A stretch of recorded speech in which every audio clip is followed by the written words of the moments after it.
Hey everyone, welcome to another episode of Inside Indiana Overtime. I'm Alex McCarthy with Inside Indiana. Obviously not in Columbus, in my house in Bloomington, where I was able to watch on CBS as Indiana fell to Ohio State 82 to 70 in Columbus. It was a very promising start for Indiana. They hit their first 8 shots. It looked a lot like the Maryland game, just kind of transferring over. They jumped on Ohio State early. They were up 9 to 2 to start the game and then went cold for a few minutes. Ohio State, I mean, even when Indiana missed its first field goal, I think like 6.5 minutes into the game, Ohio State was only down 4 or 5. So even while Indiana was hitting every shot, Colin Hartman hit a couple threes, and Blackman with a couple layups and things like that. Even with every shot going down in the first few minutes for Indiana, there still wasn't. They hadn't really built a huge amount of a lead because turnovers were really hurting Indiana all day today, and um, and the defense just wasn't able to stop Ohio State in any kind of regular fashion. The Buckeyes shot 75% from the field after halftime, which it's kind of like what Indiana did against Maryland the other night. Just if you shoot like that in the second half of the game, it's going to be hard to catch up with you, to keep up with you. But especially, obviously, the standout today was D'Angelo Russell for Ohio State. He scored 13 against Indiana earlier this year, which was kind of a so-so game for him. But tonight, or today rather, he was an absolute machine. If he hadn't cramped up a couple times, he probably could have had a triple-double. He ended up with 22 points, I think 16 in the first half. But 22 points, 10 assists, 6 rebounds, and again in the second half was kind of limited, even though Jae'Sean Tate had a career-high 20 points, and Shannon Scott played really well in the second half.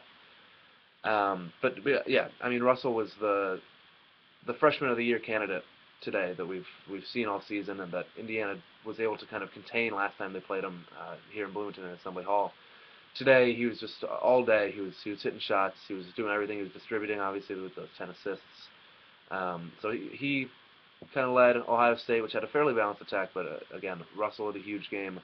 Indiana not quite so balanced. It was a game reminiscent of last season where Yogi Ferrell was kind of forced to take a lot of shots, to score a lot. He hit 6 threes. He had 26 points. I think the majority of those were after halftime. I think 18. But yeah, he hit 6 threes. 9 for 16 from the floor wasn't bad, but it just wasn't enough for Indiana to really stay in this game. IU was kind of constantly battling in the second half and got it as close to 6, and then would drop back to 11-point lead, and then they were never able to string together enough of a run to really push Ohio State in the second half. It always felt throughout that half like the Buckeyes were not necessarily comfortably in the lead, but it felt like they had a cushion, where if they went on a cold stretch for 4 or 5 minutes, they would be able to remain in it and even maybe maintain their lead, even going through a cold batch. So it is an Indiana effort on the road that I guess we've seen in the past, that we saw, I guess, kind of last year, where they just never really got it together, or after they lost the lead, rather, they just weren't able to really get it together, especially in the second half, and didn't close very strong, which is really what this team this year has been able to do, is start second half strong and finish games really strong. And they came out in the second half, and Ohio State went on a run to start the half, and it just kind of set the tone for the entire second half. Colin Hartman had another pretty good game. 12 points. He hit four of his 5 threes, and the last one was, I think in the last minute, that was just kind of, throwing one up there to try and cut the lead to single digits or whatnot. But he played fairly well. I thought Emmett Holt played really well off the bench. He had 5 rebounds to lead the team, and looked like he was really holding his own in there inside against an Ohio State team that, granted, doesn't have much in terms of front court size and aggressiveness and talent, quite frankly. But Holt, I thought, played well. He only had 4 points, but 5 rebounds. Thought he played well.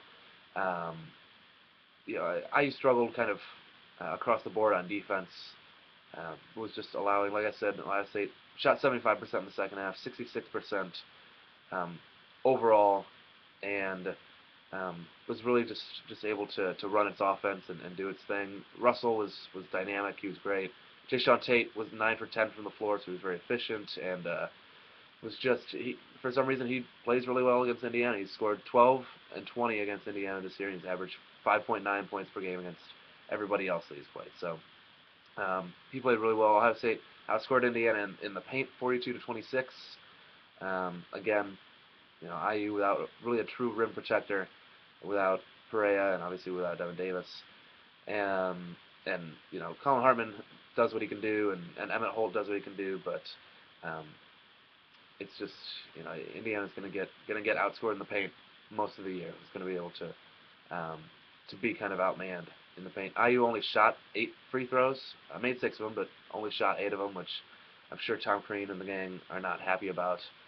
12 for 25 from 3. Again, it was a fairly strong shooting performance. IU shot over 50%. It was kind of almost the inverse of the Maryland game, where Maryland shot over 50% and still lost by double digits. Indiana shoots over 50%, still loses by double digits on the road against a team that shot the lights out in the second half. So it's Indiana didn't play well per se. I mean that opening run where they hit eight straight shots really kind of makes the numbers look a little bit better, but this wasn't as bad as the Michigan State game, but it wasn't as good as say like the Illinois game or Nebraska game where they were able to get wins on the road. Indiana not in first place anymore, not tied for first place anymore, obviously in the Big Ten, but a big matchup coming up later this week at Purdue. I think that's Wednesday night. We'll be there. Really excited. IU Purdue games, either place, Mackey or Assembly Hall, are really, really fun. So I'm excited for the atmosphere there because Purdue's playing well and Indiana obviously is playing well. We'll see if IU's going to be ranked. I would assume that they will be after beating Maryland and losing on the road against a pretty good Ohio State, or fairly decent Ohio State team. So we're going to see what happens. Like I said, we'll be there on Wednesday at Mackey. So keep following along with us, with football recruiting heating up and with basketball, obviously in mid-season form. So once again, Indiana 70, Ohio State 82, and we will see you next time. Thanks for watching.